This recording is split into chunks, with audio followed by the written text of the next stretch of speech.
Welcome to The Overcomers, where stories of victory shine bright. Join us for a powerful new episode as we sit down with Katy, who bravely shares her journey of overcoming loss. On this channel, we celebrate those who choose to be a victor instead of a victim. Get ready to be moved. I'm honored to be here today with my friend Katy Waldrop. Katy, good to have you with us today on The Overcomers. Thank you for being here. Thank you so much. It's so good to be here with you and see your face again. And I'm just so happy to get to spend some time with you. Always a pleasure to see you, friend. Well, if you are tuning in today and you don't know Katy like I have had the pleasure of getting to know Katy, here's a few things I want you to know before we get started. One, she's a mom of six joining us from Alabama. And she's overcome a lot in life, from raising six boys to transforming her health to losing her husband tragically, for starters. But now she's a health coach, an amazing mom, a worship dancer, and she's inspiring so many people with her mindset and her heart to continue overcoming everything that has been thrown at her, even winning an award for inspiration because of it. But what I'm blown away by you personally the most, Katy, is your attitude. Anyone who truly knows your story would not blame you if in any season you succumbed to all the circumstances. But you didn't. You have believed in the best and the best yet to come, even in the darkest days. Your faith has propelled you into greater greatness and to see the goodness of God in the aftermath of so many truly challenging days. You have chosen to be a victor and not a victim. And that attitude is what sets you apart. And it's why I'm so excited to have you with us on the Overcomers today. So, without further ado, let everybody else get to know you like I have had the pleasure. Tell us your story. How did you go from so many of the things that you have gone through to becoming the incredible woman I see before me today? Which, by the way, Tim, my boyfriend, said about you the other day when he saw a picture of you. He goes, "She is glowing. Jen, what is going on with Katy?" Oh, that's awesome. Is effervescent on you right now, and all of that transformation it can be seen on you physically. So I'm so excited for you to get to share and to share with our viewers and our listeners really what has been going on and how you have gone through that. I appreciate that so much. That really blesses me for you to share that. Yeah, so so where are we? We're in 2025, correct? Yes. So I guess I'll just work back a little from the most recent life events. So up until the beginning of January last year, I was a full-time homeschool mom. I'd had a part-time dance studio business, uh, just stayed busy, living my life, doing my thing. My husband owned his own construction company. So we certainly were just busy and just trying to make things happen, be successful. Really were so hopeful for the future. Like literally my husband said, I just know this is going to be our best year ever. And I was like, okay, I'm down. Let's do it. So it was absolutely shocking. January 13th, he had been sick for a week. He had been sick at the beginning of the week before that. Took 2 days off of work, but he had lots of big jobs lined up, so he was super excited to just get back to work. Didn't go to the doctor, and he kind of developed a cough, which he had kind of had off and on since COVID. So we just thought, oh, it's just how he coughs now. So anyway, the Saturday after that. He woke up in the morning, 8 o'clock, and the night before I was like, he had been coughing still, and I thought I'm gonna leave him in the chair to sleep because I feel like he needs to be upright to be okay. Um, he slept. He got up in the morning and came in the room at 8 o'clock on the dot, and he said, I feel like I'm gonna pass out. And my thought, like no panic, no nothing. I'm like, well, just pass out and then I'll wake you up. You just had a hard week or something. I don't know. But that is not how it turned out. It escalated very quickly, and I believe he was gone in about 5 minutes. At which point I had to, of course, I'm just not believing what's happening. So I called 911. I did CPR. until they got there. Just did the best that I could with what was going on. And so they worked on him about an hour and he was gone. Mm. Um, just not anything that we ever would have expected. Um, I like to joke that we had our own grandchildren because I had my last baby at 38, my first baby at 26, last baby at 38. Um, but we were kind of at the point in life, like excited about, hey, in a few years, we're going to have grandchildren, like just excited for the next part of life Mm. and finishing life together. And we had a lot of big dreams. But I will say, in the midst of all of that chaos, and I've really started to understand how, you have these pain points in life, and suddenly you can remember all the details. Like I can see everything. I can remember everything from the previous week, just so vividly. But a detail I really remember was, I had all the kids go to the other side of the house while they took him out. Um, and I was looking out the window as the ambulance drove away, Mm. and I heard the Lord say, "Here I am," as I watched the love of my life leave the last time.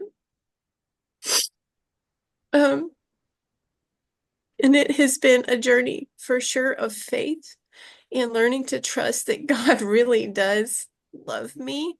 Mm. I've had to walk through a lot of self-reflection. Um, I'll be honest, things were not great in our marriage.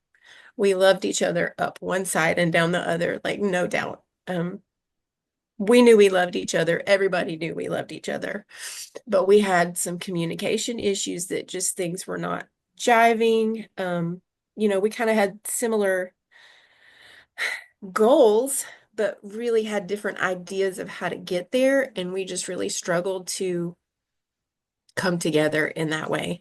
And really looking back to like everybody has baggage. It doesn't matter who you are, it doesn't matter how you grew up, whether you had great parents, terrible parents, one parent, no parent, in the church, not in the church, whatever. Like humans are humans and people just have baggage. And so, really I've learned a lot this year of how to forgive. How to forgive. I had put so much expectation on him to be my provider. Um, and he got a lot of that from, outside. I mean, that's just our culture. Like the man provides, da-da, da-da. And I really had gotten to a point where I was upset because we had been struggling financially. Um, and we got to that place. Like I will say, the thing that I appreciate about him so much is he did always have that faith. Like when our lights got turned off, when we didn't have hot water all winter, when we sometimes didn't have water coming into the house, it was uh it was a struggle. We didn't have air conditioning for 8 years, heat, 8 years. We just made do with what we had. But he always had this faith, and I would get so upset and like, we got to do this. Da, da, da, da. But he really had this core belief that everything was going to turn out fine. I'm like, okay. And I remember one of the last conversations we had, he said, "Why do you worry so much?" And I was like, "Well, why don't you worry more? Like, help me do all the worrying here because I feel like I'm carrying it all." Um, but he just like I admire that so much. He had that core belief that God really was going to take care of us. It was all going to turn out great, and whatever struggles or obstacles we were encountering was just a speed bump. Like he's like, of course we're going to make it. Like, why would we not make it? So, and I really had struggled before he passed away with that kind of mindset. But I have learned in this last year to adopt that mindset that he had. And that makes all the difference. And it's still a mindset I have to choose often, when things start, coming. all the different things that I have. Like it's all on me now. I mean, that's the feeling. And really learning how to trust God and, push things back onto his plate. Okay, God. Um, you said you won't give us more than we can handle. I think. I'm still not sure if that's in the Bible. I'm willing to look it up. But and then really coming to the intrinsic belief that he has, the creator of the universe, has put everything inside of me that I need to overcome and succeed and not just survive. Like, because we did that for a long time. And I was over it. I was over surviving. Like, I am ready for the thrive season. Um, and it, and Jacob was not wrong. Last year was in the midst of the hard, the best year of my life. Mm. And that's a lot. Was it a struggle? Yes, there have been moments where I have been hiding in the closet, crying into his clothes, Mm. angry that he's not here, angry that he's not here to counsel his sons, and all those things. Um, but in the midst, the Lord has done amazing things in our life. I have been able to lose 50 something pounds now, 56 Yeah. pounds this year. Yeah, well, okay, last year and this year. It's rolling on into this year, but since May last year, I've lost 56 pounds, which no, it may be 58 now. I only have like teens to lose now. When I first started, I had 75 pounds to lose. And when I first started, I thought, oh, it'd be so cool if I could lose like 5 pounds a month. And I lost 20 pounds the first month. Incredible. I know. I was like, this is like man stuff. This is what boys do. They just lose 20 pounds. But it happened. And yeah, so I joined a great coaching health coaching program that led me to that. And it was so much more than just the food and the exercise. It was the mindset change. And I'm so grateful for it because it really gave me a focus. Because I feel like if I hadn't taken that path, I would have had a lot more time to stew and cry and grieve and grovel. And I definitely still have my moments of grief for sure. And I will until I'm not here anymore. Um, it was a great loss, a great loss. Um, but I'm learning that God can restore anything, anything, um, and give you more than what you lost. Not to say that anything can compare to getting Jacob back. But I've led my boys through the study of the book of Job. I was like, I feel like we need to look at this. Mhm. And things looked pretty horrible for him for a good long while. And even his friends were like, well, you think maybe make God mad or all this stuff. And um, to really hold the faith and understand that God has so much more for me. This is just like Jake said, it's just a speed bump. And in the midst of it, it's like, no, it's not. This is the worst thing ever. Um, but I'm just so grateful that I've had so many bright moments, happy moments. I got to spend the year traveling to business conferences that I love so very much. And like in the past, I always wanted to go to all of them and we just couldn't make it happen. And I feel like the financial blessings we received after my husband passed away, I just totally felt like the complete blessing to, yes, go do what you wanted to do. I know this is what you wanted to do. Go plug in. I know this is what is going to help you get to the next level in your life. So that's been incredible and got to travel with my children. Um, so yeah, it's been awesome for sure. And then so I also went through the coaching training to become a health coach for the same program that I went through. And I am so excited to be able to help others do what was done for me and to help people, unravel the why do I overeat? Why do I emotionally eat? Why do I do this? And really get the discipline in place that really is going to help you keep the weight off for the rest of your life. Mm.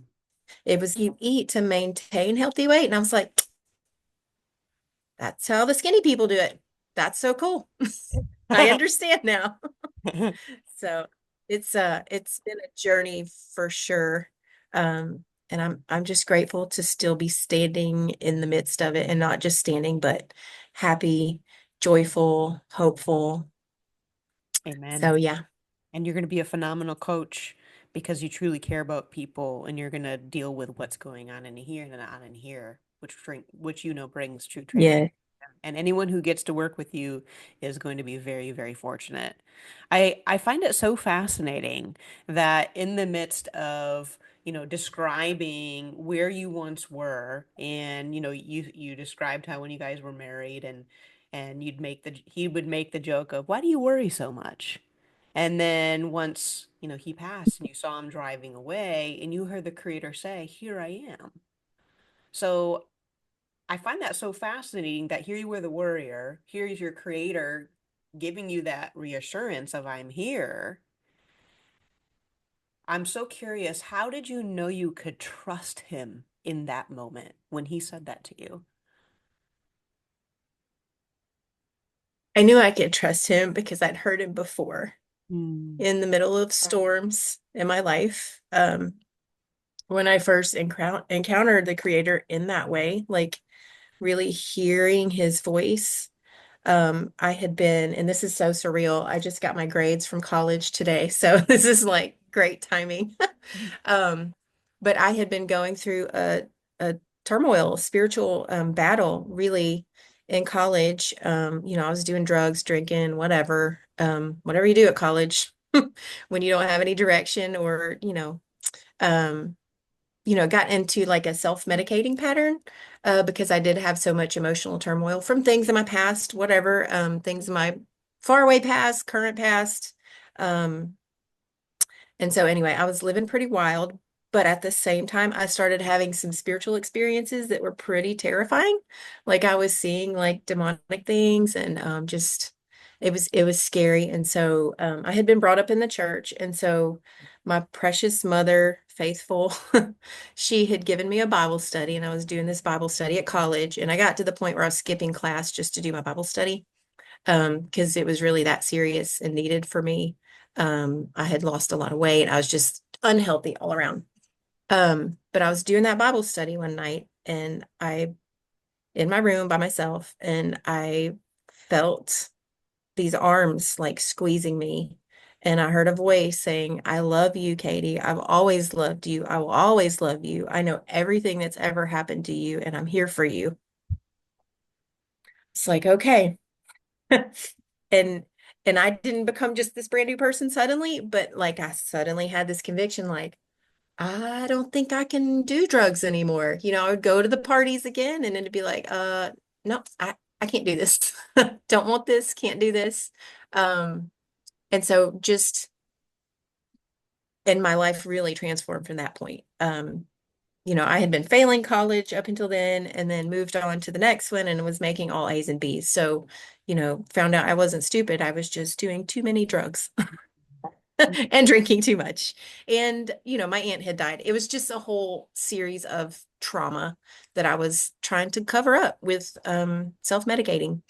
So, so fast forward back to Jake and hearing that voice again. I knew that voice and I knew what he had brought me through, and not just that moment, but you know, 18 years of raising children and like so many times he was the only person around to talk to was my heavenly father. Mm.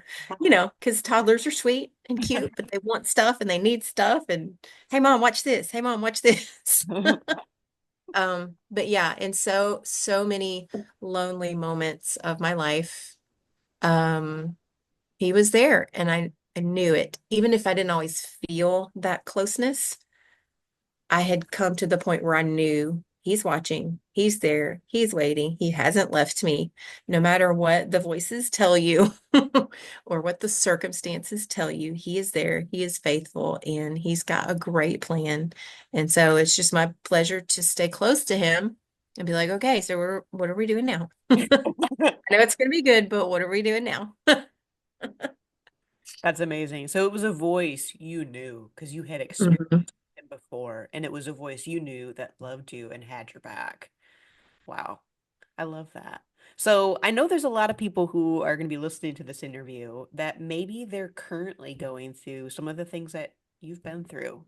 If they were sitting in front of you right now, what would you say to them? What advice would you give to someone which maybe they just lost the love of their life and they're wondering what to do now? What one piece of advice would you say to that person right now? I would say, hold on. God's got you.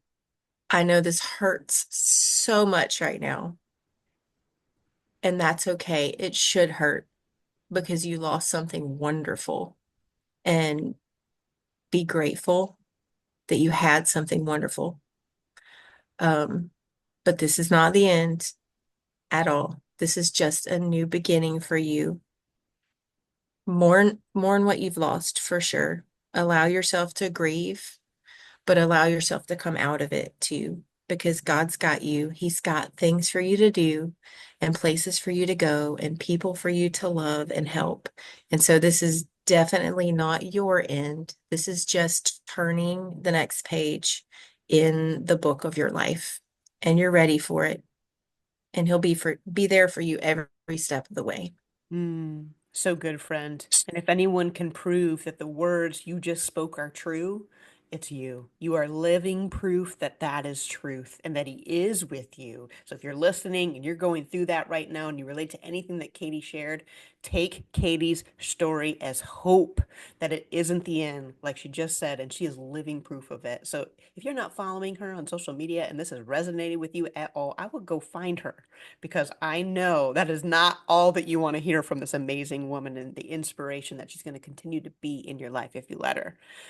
Katy, thank you so much for taking time out of your day to share just a little bit of your story with us. I know we could sit here for hours and hear story upon story upon story of how he has been so trustworthy in your entire life and how he has taken you through so many things and shown you his love for you, shown you how he has had you.